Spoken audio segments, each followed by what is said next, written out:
Several years ago, I used to work full-time as a hypnotherapist, NLP person, and one of my specialisms was weight control, as well as one or two other things. And I would regularly send my weight control clients off with some homework. And it's this homework I'd like to present to you today that will help you if you're going through some kind of weight control diet in some way, in order to boost your chances of success. If you're following a hypnotherapy program with somebody at the moment, this is also useful for you. If you're not, then a lot of it's just very sensible advice, but also some useful tips and tools, which I hope you'll find interesting. We're going to cover some affirmations for weight control. We're going to also talk about some reprogramming, and then I've got a little exercise for you, which I've got in my hand here, for you to give it a go in order to maybe just heighten awareness a little bit more of some of your eating habits. So let's start with talking about affirmations for weight control. You know, they can be very, very powerful if they're done in the right way. So on average, affirmations take between about 28 and 60 days to start to become effective, although sometimes this can be a little bit sooner. And they can be a lot sooner when you are engaging all the senses. So when you're feeling the affirmation, when you're sensing, seeing, visualizing, tasting the affirmation. What does it taste like? What does it feel like? What does it look like? How does it feel to the touch? All of those. What does it sound like? So engage all the senses if you can when you're saying an affirmation, and then the more you can do that, the more you're going to bring it into manifestation. So an affirmation is like an intention, really. So you're saying the affirmation and you're kind of sending it out there into that matrix there. And in order to bring it into manifestation, the best way to do that, again, is to feel it. So it's not just the thought process, it is the thought process and the feeling and the sensing. And the more, as I say, you can engage all the senses, then the more success you are going to have. So every day, I want you to say to yourself, probably about 10 or 20 times a day, the affirmation.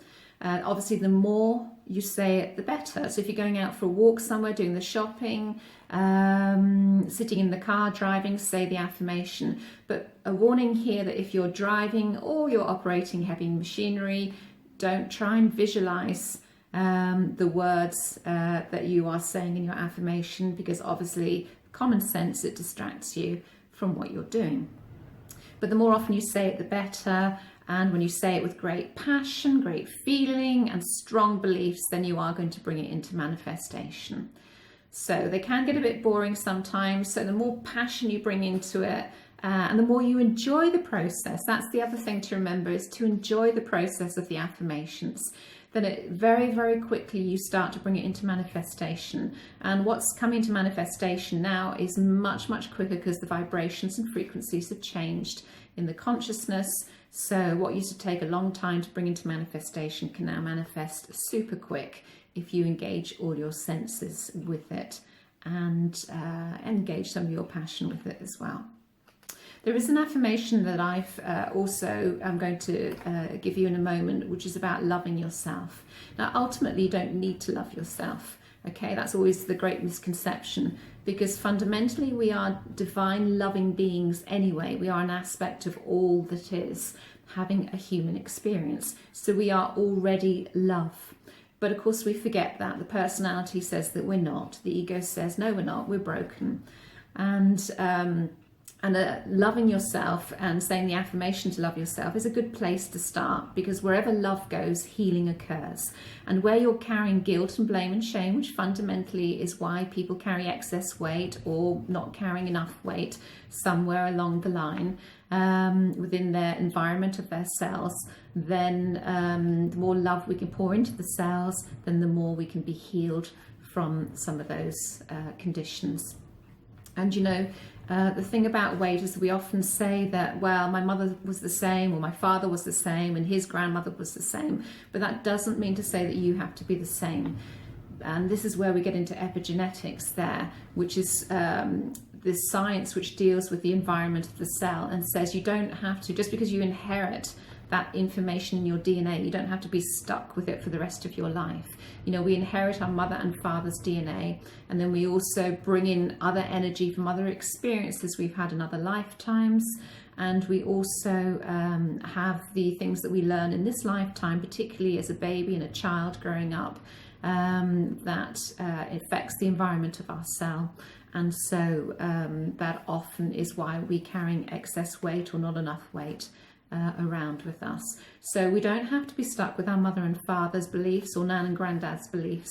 You know, we can change the environment of the cells by changing the beliefs, by releasing the feelings that are buried there within the cellular DNA. So always keep that in mind. But using an affirmation to love yourself is a great place to start. And then eventually you'll get to the stage where you'll know that you don't have to love yourself anymore, because you'll just accept that you are already love in human form. Okay, so suggested affirmations to use during your weight control. First one is, I am becoming slimmer and lighter, healthier and fitter, moment by moment and day by day. I am becoming slimmer and lighter, healthier and fitter, moment by moment and day by day. Obviously, if you're trying to gain weight, then adapt it to that. The vast bulk of clients that I used to see for weight control, it would be because they're overweight.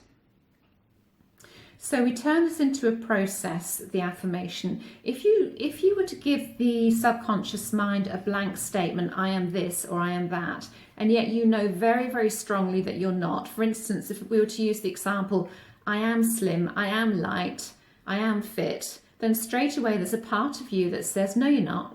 You're not slim, you're not fit, you're not light at all. And that's why you're on a diet, or that's why you're engaging in this weight control program. So immediately that affirmation would be rejected by the subconscious mind, because there's a part of you that just says, no, that's not true, throw it out, basically. It doesn't get into the subconscious mind because it's a blank statement. And you can have, a board table with nine wise men around the board table saying, yeah, that's a brilliant affirmation, let's accept it, in the subconscious mind. And you can have one wise guy sitting around that board table that says, no, it's not true, it doesn't happen, and it would throw all those other 9 off completely. So basically, the best way to get into the subconscious mind is to turn it into something more believable for the subconscious mind to accept. So it then gets turned into a process. And if you turn it into a process, so you're not saying, I am this already and therefore it would be thrown out. You're saying, well, every day I'm getting a little bit more like that. And that is more feasible, it's more reasonable, and it's more acceptable to the subconscious mind. So again, going back over that affirmation, you'll see what I mean. I am becoming, here's the process, slimmer and lighter, healthier and fitter, moment by moment and day by day. So you're basically saying to the subconscious, I'm not there yet, but actually every day I'm getting nearer and nearer and nearer and nearer to it. Now I know a lot of the information that's out there at the moment is talking about, well, you have to become it in order to attract it in. So if you're saying you're not there yet, then you're not going to attract it in. But actually with that process, you are saying, I am becoming this. Every day I'm becoming this. It's happening already, and it's a process. So it's much more believable and much more acceptable. So the second affirmation is, every day in every way, I am eating better, feeling better and looking better. You could even throw in sleeping better as well. So if you're having difficulties with sleep as well, throw that one in too. So every day in every way, I'm eating better, feeling better and looking better. So again, notice that it's a process. And one more, the one I was discussing earlier, moment by moment, day by day, I'm loving myself more in every way. So moment by moment, day by day, I am loving myself more in every way.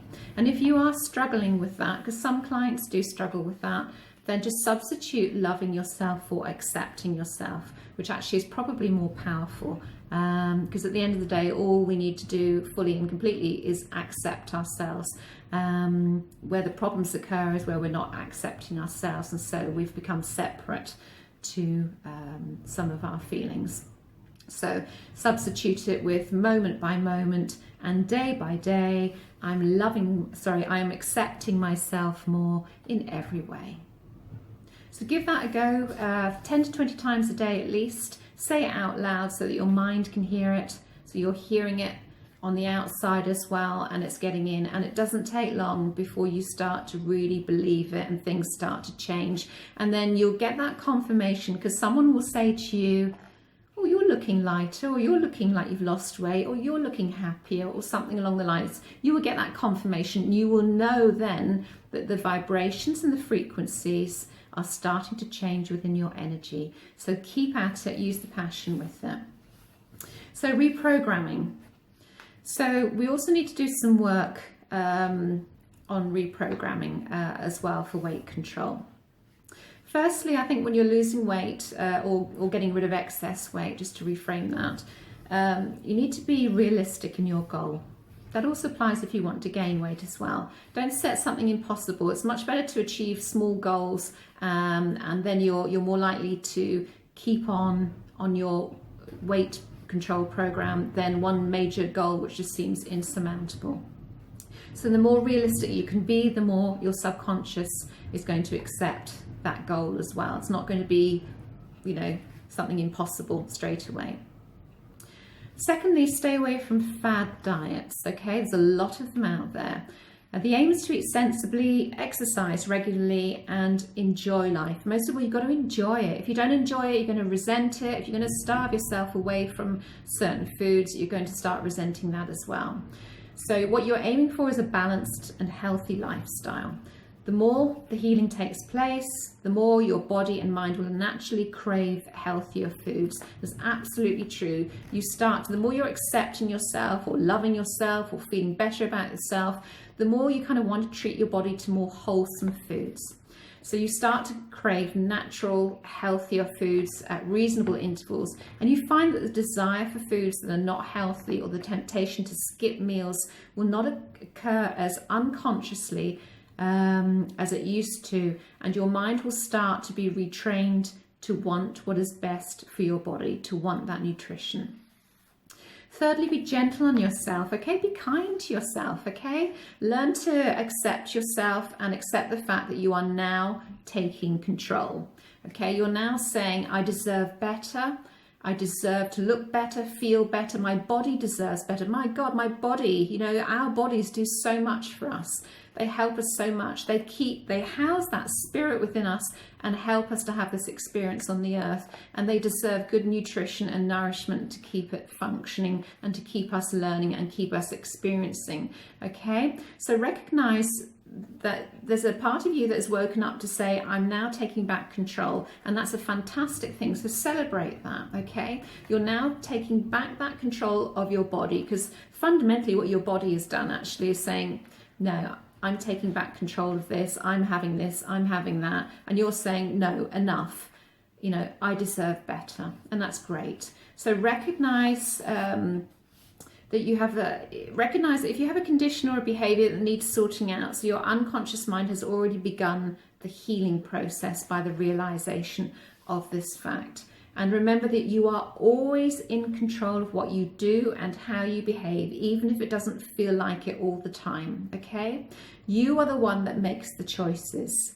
You are always in control. You are choosing one choice or another choice. There's no such thing as having a fear of commitment or never committing either, okay? Because you commit to one choice or you commit to another choice.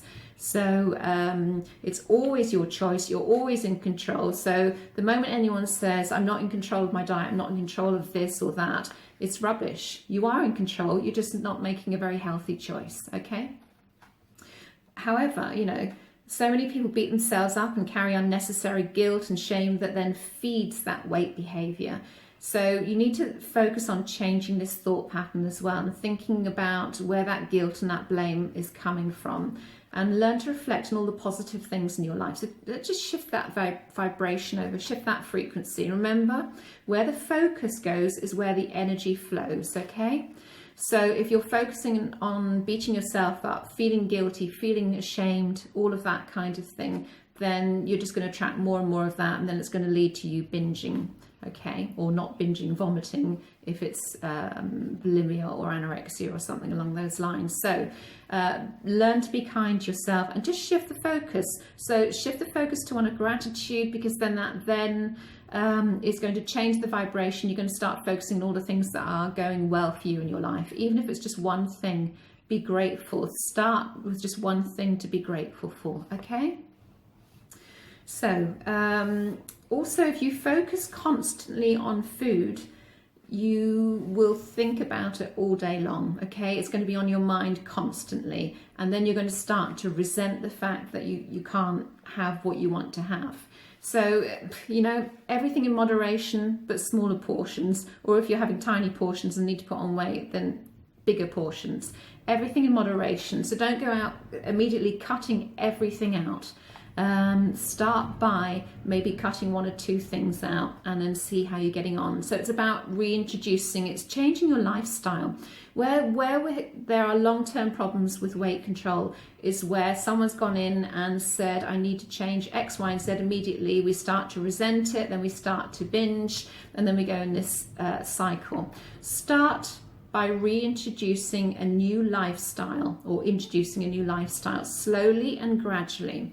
So start maybe cutting out one or two things and substituting it with something more healthy, and then that will build. Okay, and finally, really increase the appeal of healthy foods. Now, you know, 23 years ago, I was an absolute confirmed meat eater. It might be longer than that. Absolutely loved beef, loved pork, loved chicken, loved ham, loved everything.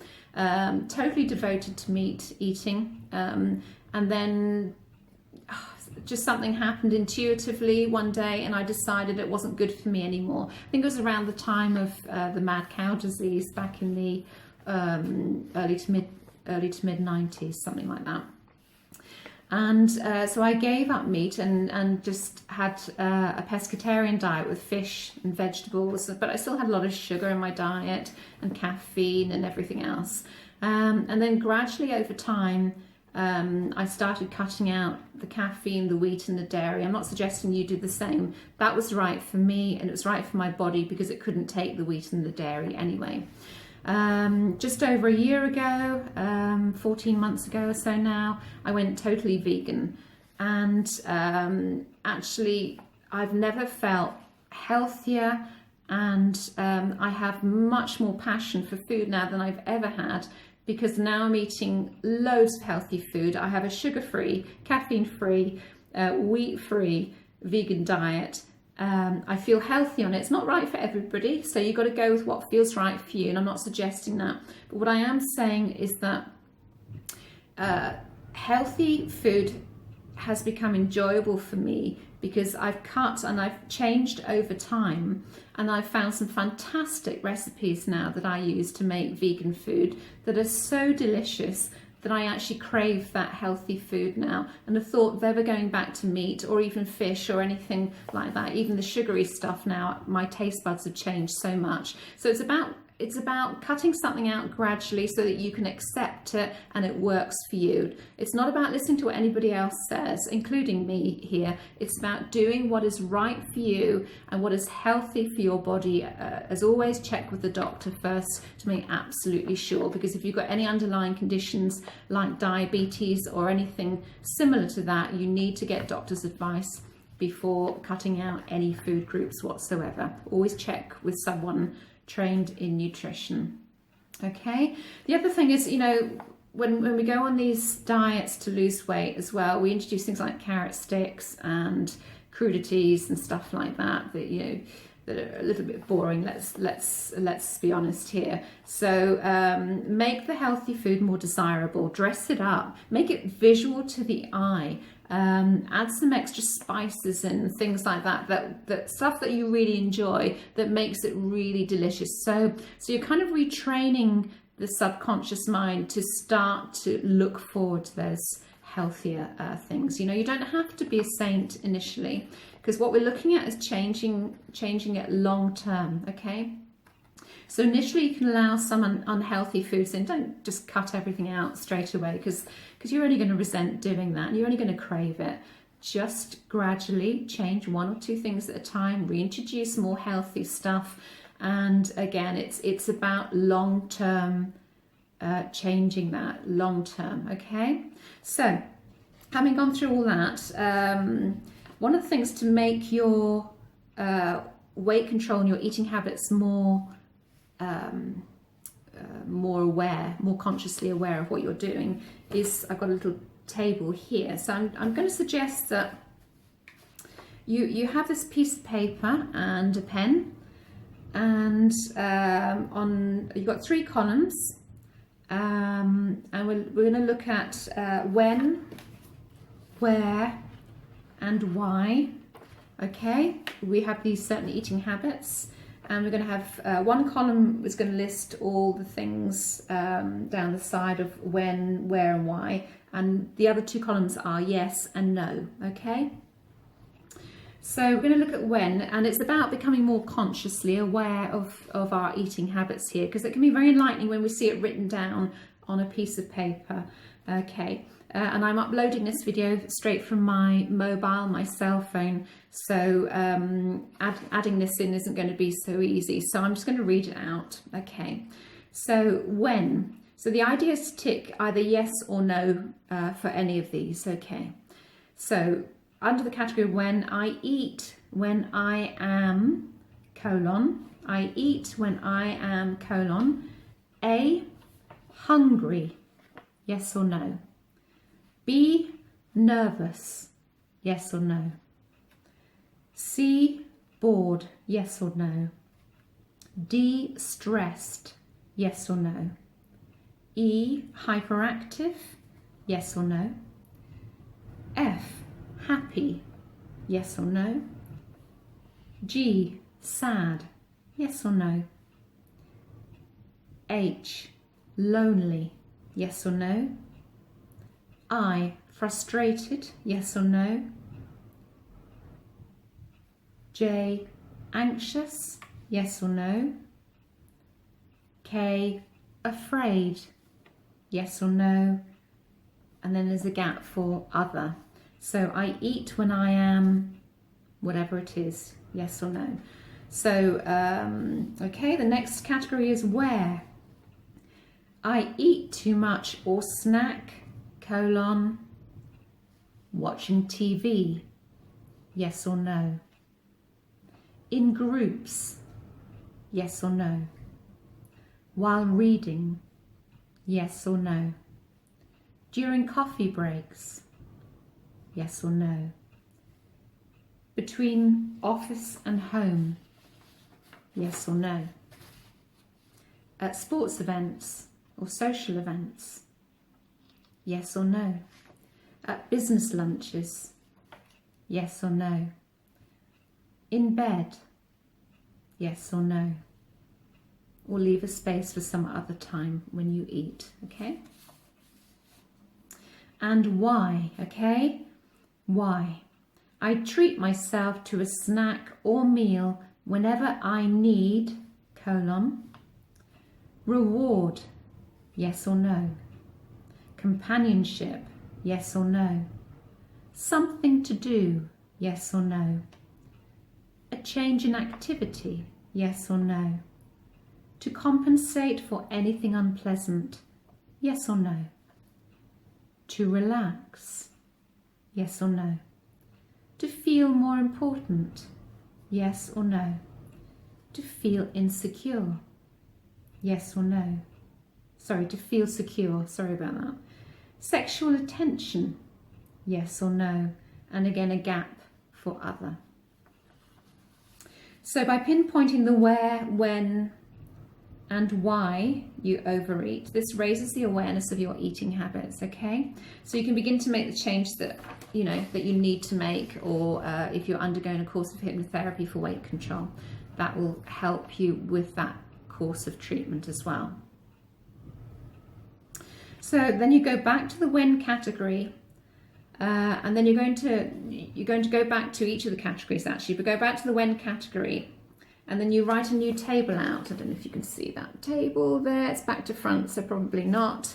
But you go back to the table, and we're going to actually this time put in new options. So you're going to start doing this more consciously now. So you don't have an excuse when it becomes conscious. So when you see it all written down in these tables, you start to see actually where the patterns are running, and then you can look deeper and have a meditation and think about why you are eating more or eating larger portions, you know, for certain areas. So it helps you to explore it a little bit more. But what you want to do consciously as well is create some new options. So you're going to write a table of when, okay, on one column, and then you've got new options in the column next to it, okay. So you go back to the when category, and then write in that column, write down when you eat. For example, I eat when I'm nervous, and do the same with the why and where categories in the same way. I eat too much while watching TV. I treat myself to a snack whenever I need love or to feel loved.